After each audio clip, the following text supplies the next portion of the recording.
Hello बच्चों, good morning. कैसे हैं आप सब। मैं आपकी हिंदी की टीचर संगीता जायसवाल। आज मैं आपके लिए लेके आई हूँ हिंदी सुगम भारती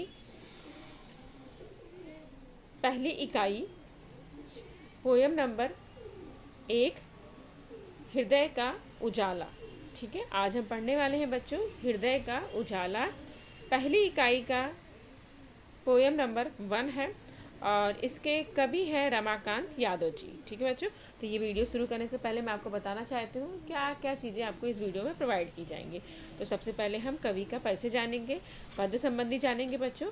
उसके बाद कविता रीड करूँगी मैं, उसके जो कठिन शब्द आएंगे वो बताऊँगी आपको, भावार्थ आपको बताऊँगी। उसके बाद चैप्टर के पीछे जो एक्सरसाइज दी गई यानी कि पेज नंबर 2 पर जो एक्सरसाइज दी गई है, स्वाध्याय दिया गया है, वो मैं कंप्लीट कराऊंगी। ठीक है, तो लास्ट तक बने रहिएगा इस वीडियो में, कहीं जाने की ज़रूरत नहीं है, सारे डाउट्स आपके क्लियर किए जाएंगे। चलिए हम स्टार्ट करते हैं। आज का हमारा वीडियो है जिसका पोयम का नाम है हृदय का उजाला। ठीक है बच्चों, आज हम पढ़ने वाला है हृदय का उजाला, जिसके कवि है रमाकांत यादव जी।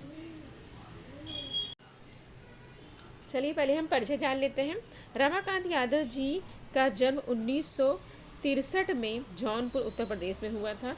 रमाकांत यादव जी हिंदी भाषा के सजग रचनाकार थे। उनकी रचनाएं राष्ट्रीयता और नैतिकता के भावों से परिपूर्ण हैं। ठीक है बच्चों, चलिए इनकी कृतियां जान लेते हैं थोड़ा सा हम। हृदय का उजाला, यह समय कब तक रहेगा, गीत जिंदगी के अपनापन आदि रचनाएं विभिन्न पत्र पत्रिकाओं में प्रकाशित हैं। ठीक है बच्चों, ये थी इनकी प्रमुख कृतियां। चलिए आगे देख लेते हैं। पद संबंधी प्रस्तुत गीत में कवि रमाकांत यादव जी ने हमें दीपक जैसा बनाने के लिए प्रेरित किया है। आपका मानना है कि त्योहारों उत्सवों के अवसर पर दिखावा करने की जगह भूखे पेट को भोजन, खुले तन को वस्त्र देना, दीन दुखियों की सेवा करना अधिक श्रेष्ठ है। ठीक है, तो हमें ये से पद जो हम कविता पढ़ने वाले हैं बच्चों, यहाँ पर इस कविता के जरिए उन्होंने ये बताने की कोशिश की, जो हम त्योहारों पर दिखावा करते हैं ना, बहुत खर्च करते हैं, त्योहारों पर दिखावा करते हैं, तो वो सब करने की जगह हमें जो लोग भूखे हैं उन्हें भोजन देना चाहिए, जिसके पास कपड़े नहीं हैं उनको कपड़े देने चाहिए, दीन दुखियों की हमें सेवा करनी चाहिए। ये संदेश इस कविता के जरिए वो देना चाहते। चलिए मैं कविता शुरू करती हूँ बच्चों। चलिए कविता शुरू करती हूँ। चलाते हो क्यों तुम दीप स्नेह भर भर, अपने दिलों की दीप तो जलाओ, सजाते हो तुम सब उजालों से घर, क्यों अंधेरे हृदय में उजाला तो लाओ। बहुत ही खूबसूरत कविता है बच्चों। चलिए आगे की पंक्तियाँ देख लेते हैं, फिर उसके कठिन शब्द देख लेंगे और उसके भावार्थ भी देख लेंगे हम लोग। कहीं तो दिवाली कहीं सूनापन है, कहीं झूमे खुशियाँ कहीं गम ही गम है, उन दीन दुखियों के दुख को मिटाओ, अपने दिलों के दीप तो जलाओ। कठिन शब्द देख लेते बच्चों। गम यानी कि दुख, लिख लीजिए कठिन शब्द आप लोग। गम यानी कि दुख से है। चलिए आगे की पंक्तियां हम देख लेते हैं।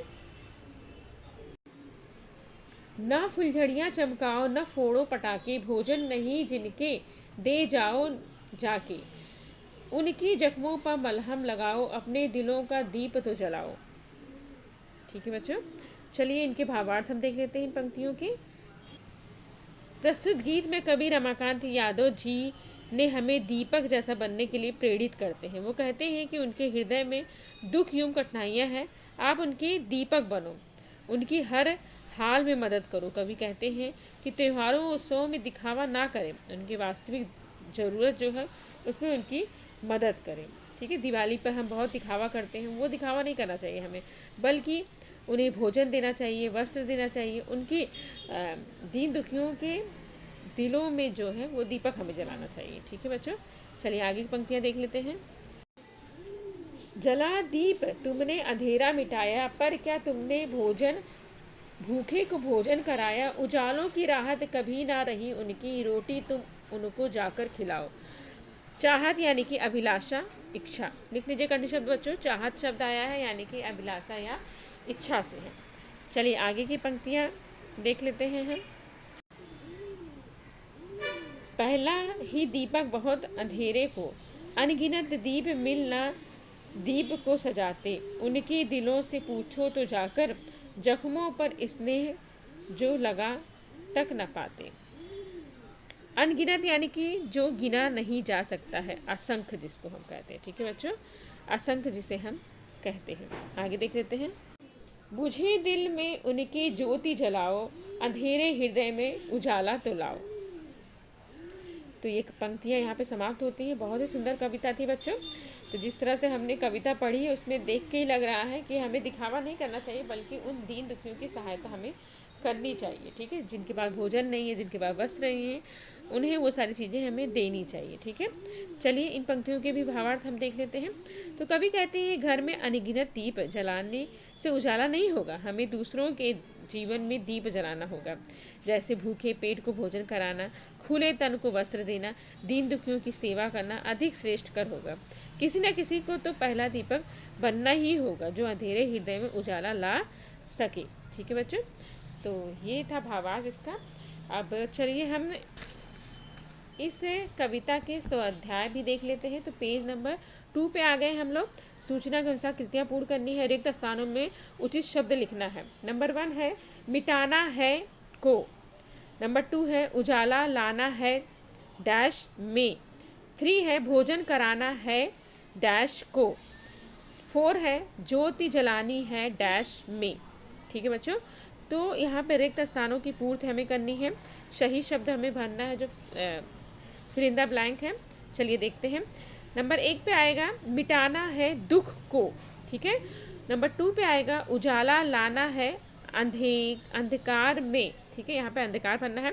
नंबर 3 में है भोजन करना है दीन दुखियों को।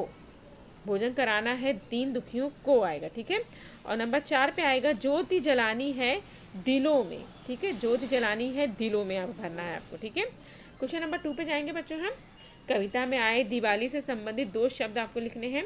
दिवाली से संबंधित 2 शब्द कौन कौन से हैं वो लिखने हैं आपको। यहाँ पर 2 बॉक्स आपके सामने दिख रहे हैं, तो दोनों बॉक्सों को आपको कंप्लीट करना है यहाँ पर। तो देख लेते हैं इसका उत्तर क्या होगा बच्चों। उत्तर में लिखना है फुलझड़ी। नंबर 1 पे लिखना है फुलझड़ी। नंबर 2 लिखना है पटाखी। नंबर 1 पे क्या लिखना है बच्चों, फुलझड़ी। नंबर 2 पे लिखना है पटाखी। ठीक है, लिख लिया आप लोगों ने। अब क्वेश्चन नंबर 3 पे जाएंगे हम लोग। वाक्य के सामने सही या गलत लिखो। नंबर 1 है कवि ने हमें अपने दिलों के दीप जलाने के लिए कहा है। और नंबर 2 है कवि ने दीन दुखियों को दुख देने के लिए कहा है। ठीक है, तो यहाँ पे क्या लिखना, क्या सही है क्या गलत है, और यहाँ पे बॉक्स के सामने आपको लिखना है। ठीक है, तो चलिए लिख लेते हैं इसका उत्तर भी हम। कवि ने हमें अपने दिल के दीपक जलाने के लिए कहा है, सही उत्तर है। और नंबर 2 है कवि ने दीन दुखियों को दुख देने के लिए कहा है, गलत है। ठीक है, जैसे हमने पढ़ा था कविता में, तो कवि ने हमें यह संदेश दिया था कि हमें दीन दुखियों की सहायता करनी चाहिए, ना कि उन्हें दुख देना चाहिए। ठीक है, तो ये क्वेश्चन नंबर 2 जो है वो गलत है। तो आशा है मुझे आपको वीडियो अच्छा लगा होगा। सारे क्वेश्चन आपके सॉल्व हुए होंगे। थैंक यू सो मच बच्चों।